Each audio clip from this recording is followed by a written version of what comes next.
မုံလိုက်ပါနဲ့တငယ်ချင်းထက်ချစ်ဆုံးချစ်ဦး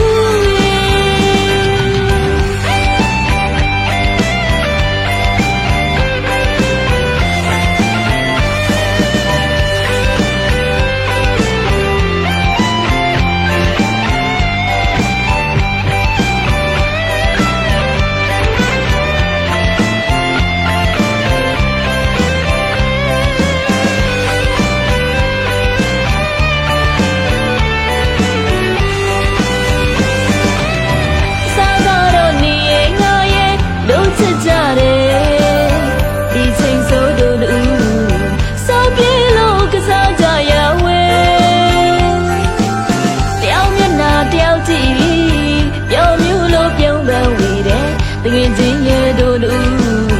မတော်မှမခွဲဘူးလို့ကတိလေးတွေပေးခဲ့တယ်ဒီချိန်ထိတိုင်းမမြခဲ့ပါကွယ်